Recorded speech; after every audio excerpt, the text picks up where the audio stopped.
मेरी सासू माँ ने एक दिन अचानक मुझे अपने ससुर जी के साथ गांव जाने के लिए कहा। आवाज में हल्का सा तनाव था, लेकिन शब्दों में वही पारिवारिक जिम्मेदारी झलक रही थी जो अक्सर बहुओं से अपेक्षित होती है। प्रॉपर्टी का कुछ जरूरी काम था, जिसे देखने के लिए किसी भरोसेमंद व्यक्ति की जरूरत थी। पति हमेशा अपने दोस्तों और काम में व्यस्त रहते थे, इसलिए ये जिम्मेदारी मुझे दी गई। मैंने मन ही मन सोचा कि शायद ये सफ़र मेरे लिए भी एक बदलाव लेकर आएगा, क्योंकि लंबे समय से मैं घर और ऑफिस के बीच ही उलझी हुई थी। हमारी एक बेटी है जो टेस्ट ट्यूब प्रक्रिया से पैदा हुई है, और ये बात सिर्फ मुझे और ससुर जी को ही पता है।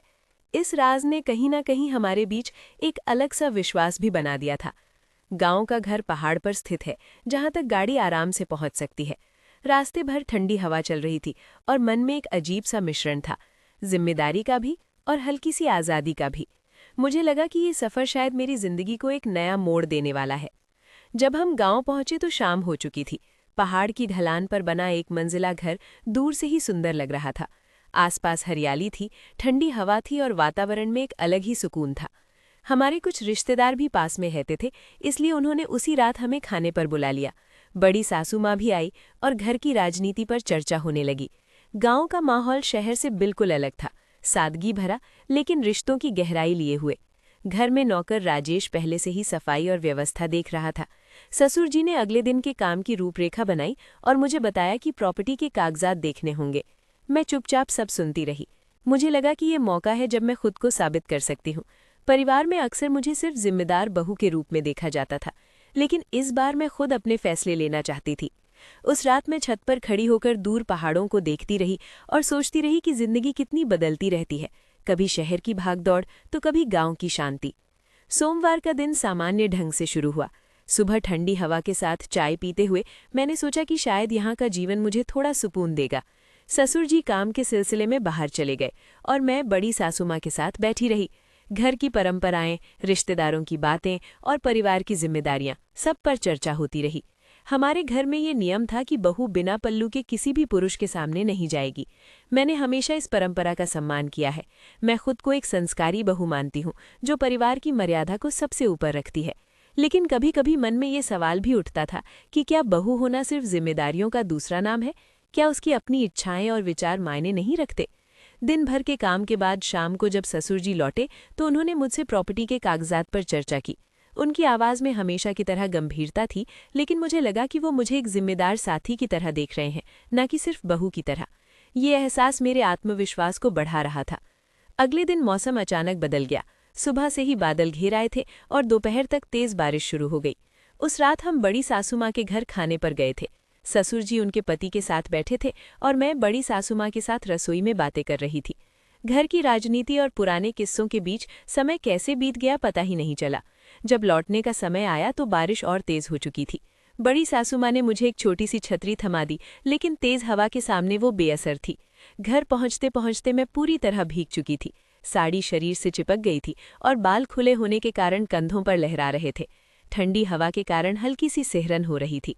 जैसे ही मैंने दरवाज़ा खोला, अंदर मोमबत्ती की हल्की रोशनी और बाहर की तेज बारिश की आवाज़ ने माहौल को और भी गहरा बना दिया। मैंने साड़ी का पल्लू संभालते हुए कहा, बाबूजी, खिड़कियां और दरवाजे बंद कर दीजिए, नहीं तो पानी अंदर आ जाएगा। ससुर जी ने खिड़कियां बंद की, लेकिन उनकी नज़रें कुछ पल के लिए मुझ पर ठहर गईं। शायद वे सिर्फ ये देख रहे थे कि मैं पूरी तरह भीग चुकी हूँ, लेकिन उस क्षण मुझे हल्का सा संकोच हुआ। मैंने नज़रें झुका ली और कहा, बाबूजी, मोमबत्ती लेकर ऊपर चलिए ताकि मैं कपड़े बदल सकूं। हम दोनों ऊपर के कमरे में गए। मैं बाथरूम में दाखिल हुई तो देखा कि कई नल खुले हुए थे और पानी बह रहा था। मैंने आवाज़ लगाई, बाबूजी, यहाँ इतने सारे नल क्यों खुले हैं? आप देखिए और पानी बंद कर दीजिए। वे अंदर आए और नल बंद करने लगे। तभी फर्श पर पानी के कारण मेरा पैर फिसल गया। मैं गिरते गिरते बची, लेकिन उन्होंने तुरंत मुझे सहारा दे दिया। वो एक सामान्य मानवीय प्रतिक्रिया थी, लेकिन उस पल की नज़दीकी ने मुझे भीतर तक हिला दिया। मैंने तुरंत खुद को संभाला और कहा, मैं ठीक हूँ। उनके चेहरे पर चिंता थी, लेकिन मर्यादा भी साफ झलक रही थी। उस रात मैं देर तक सो नहीं पाई। बारिश की आवाज़ लगातार आ रही थी और मन में विचारों का तूफान चल रहा था। क्या वो क्षण सिर्फ एक साधारण घटना थी, या मेरे मन ने उसे ज़रूरत से ज़्यादा महत्व दे दिया?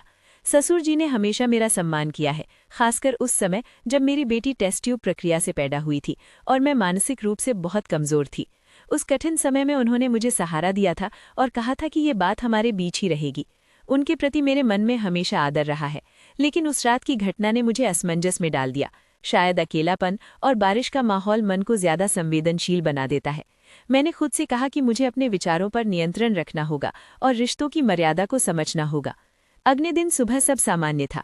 ससुर जी ऐसे व्यवहार कर रहे थे जैसे कुछ हुआ ही ना हो। उन्होंने चाय के साथ प्रॉपर्टी के कागजात पर चर्चा की और मुझसे सुझाव मांगे। मुझे एहसास हुआ कि वो मुझे एक जिम्मेदार सदस्य की तरह देख रहे हैं। मैंने भी अपने मन के संकोच को किनारे रखकर काम पर ध्यान दिया। गांव में लोग हमें सम्मान से देखते थे और मुझे लगा कि ये सम्मान बनाए रखना मेरी भी जिम्मेदारी है। मैंने महसूस किया कि परिवार में भरोसा सबसे बड़ी पूंजी है। अगर मैं अपने ही मन के भ्रम में उलझ जाऊं तो ये भरोसा कमजोर पड़ सकता है। उस दिन मैंने तय किया कि मैं खुद को मजबूत रखूंगी और हर परिस्थिति को संतुलित दृष्टिकोण से देखूंगी। शाम को मैंने हिम्मत करके ससुर जी से कहा, बाबूजी, उस रात मैं थोड़ा असहज महसूस कर रही थी। उन्होंने तुरंत गंभीर होकर जवाब दिया, बहू, अगर तुम्हें कभी भी मेरे व्यवहार से असुविधा हुई हो तो मुझे माफ कर देना। मैं तुम्हें अपनी बेटी की तरह मानता हूँ। उनके शब्दों में सच्चाई थी। उस क्षण मुझे एहसास हुआ कि कई बार हमारा मन परिस्थितियों को गलत अर्थ दे देता है। उन्होंने आगे कहा, रिश्ते भरोसे से बनते हैं और गलतफहमियों से टूटते हैं। उनकी ये बात मेरे दिल को छू गई। मुझे लगा कि मैंने सही समय पर बात कर ली, वरना ये बात मेरे मन में बोझ बन जाती। गुरुवार तक प्रॉपर्टी का काम पूरा हो गया। शुक्रवार को लौटने की तैयारी शुरू हुई। मैंने गांव के घर को आखिरी बार देखा। पहाड़, ठंडी हवा और वो बारिश की रात। इस सफ़र ने मुझे बहुत कुछ सिखाया। मैंने जाना कि परिवार में संवाद कितना ज़रूरी है। अगर हम अपने मन की बात खुलकर कह दें तो कई समस्याएं जन्म लेने से पहले ही खत्म हो जाती हैं। ससुर जी के प्रति मेरे मन में फिर वही सम्मान लौट आया जो हमेशा से था। जब हम शहर लौटे तो मैंने तय किया कि अब मैं अपने पति से भी खुलकर बात करूंगी। घर की जिम्मेदारियां सिर्फ बहू की नहीं होती। मैं राधिका हूँ, एक साधारण लड़की जो परिवार और समाज के नियमों के बीच जी रही है, लेकिन अब ज्यादा मजबूत और आत्मविश्वासी। बारिश की वो रात अब सिर्फ एक याद है जिसने मुझे सिखाया कि रिश्तों की नींव भरोसे और संवाद पर टिकती है। मैंने समझ लिया कि किसी भी परिस्थिति में आत्मसम्मान और मर्यादा सबसे ऊपर होती है। यही मेरे जीवन का नया मोड़ था। शहर लौटने के बाद सब कुछ सामान्य दिख रहा था, लेकिन भीतर कहीं हलचल बाकी थी। पति हमेशा की तरह अपने दोस्तों और काम में व्यस्त थे। घर वही था, दिनचर्या वही थी, लेकिन मेरे भीतर कुछ बदल चुका था। गांव की वो बारिश, पहाड़ की ठंडी हवा और वो बातचीत, सब मेरे मन में बार बार घूम रहे थे। मैंने देखा कि सासू माँ मुझे ध्यान से देख रही हैं, जैसे उन्हें कुछ आभास हो। उन्होंने सामान्य स्वर में पूछा, गांव का काम ठीक से हो गया? मैंने मुस्कुराकर कहा, जी सासू माँ, सब ठीक रहा। पर उनके चेहरे पर एक अनकहा सवाल था। उस रात मैंने महसूस किया कि परिवार में बातें सिर्फ शब्दों से नहीं, नज़रों से भी होती हैं, और शायद कोई नई कहानी अभी शुरू होने वाली थी। अगले ही दिन मुझे एक अनजान नंबर से संदेश मिला। उसमें लिखा था, गांव की प्रॉपर्टी के कागज पूरे नहीं हैं, सावधान रहिए। मेरा दिल धड़क उठा। मेरे तुरंत ससुर जी को फ़ोन किया। उन्होंने शांत स्वर में कहा, बहू, चिंता मत करो, मैं देखता हूँ। लेकिन उनकी आवाज़ में भी हल्की बेचैनी थी। क्या गांव में किसी को हमारी मौजूदगी खटक गई थी, या कोई अंदर का ही व्यक्ति खेल खेल रहा था? मैंने पहली बार महसूस किया कि मामला सिर्फ ज़मीन का नहीं, भरोसे का भी हो सकता है। जब मैंने ये बात अपने पति को बताई तो उन्होंने इसे हल्के में लिया। बोले, छोड़ो, गांव की बातें हैं, कोई मजाक कर रहा होगा। उनका ये रवैया मुझे चुभ गया। मैंने महसूस किया कि परिवार की जिम्मेदारी में वे कभी गंभीर नहीं होते।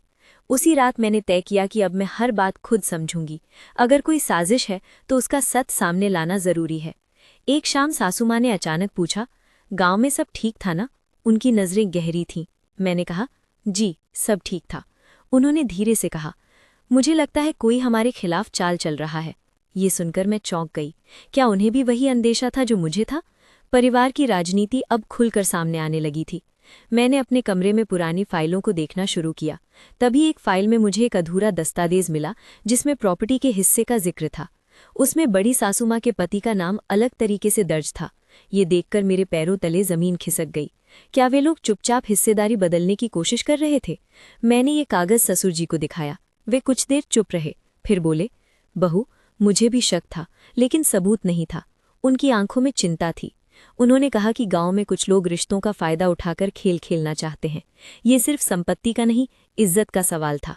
हमने फैसला किया कि बड़ी सासू माँ से खुलकर बात की जाएगी। जब ससुर जी ने दस्तावेज के बारे में पूछा तो वे पहले तो मुकर गईं, फिर बोली, हमने तो सिर्फ अपने हक की बात की थी।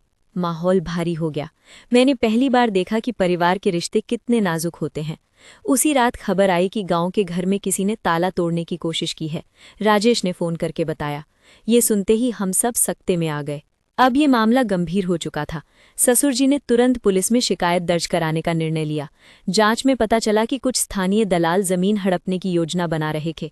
वे परिवार के अंदर की खटास का फायदा उठाना चाहते थे। बड़ी सासुमां के पति का नाम भी बातचीत में आया, लेकिन पक्का सबूत नहीं था। परिवार के भीतर शक और गहरा हो गया। जब बात पुलिस तक पहुंची तो मेरे पति पहली बार गंभीर हुए। उन्होंने कहा, शायद मैंने चीजों को हल्के में लिया। उन्होंने ससुर जी के साथ बैठकर सारे कागजों की जांच शुरू की। मुझे लगा कि शायद ये संकट हमारे रिश्ते को भी नया रूप दे रहा है। तनाव के बीच सासुमां की तबीयत खराब हो गई। डॉक्टर ने कहा कि उन्हें आराम की जरूरत है। उस समय मैंने महसूस किया कि परिवार की लड़ाई से सबसे ज्यादा असर बुजुर्गों पर पड़ता है। मैंने सासुमां का हाथ पकड़कर कहा, सब ठीक हो जाएगा। हमें फिर से गांव जाना पड़ा। इस बार माहौल अलग था, पहाड़, ठंडी हवा और वही घर। लेकिन अब हम सतर्क थे। मैंने हर कमरे को देखा, हर दस्तावेज की जांच की। मुझे लगा कि ये सिर्फ एक भर नहीं, हमारे विश्वास की परीक्षा है।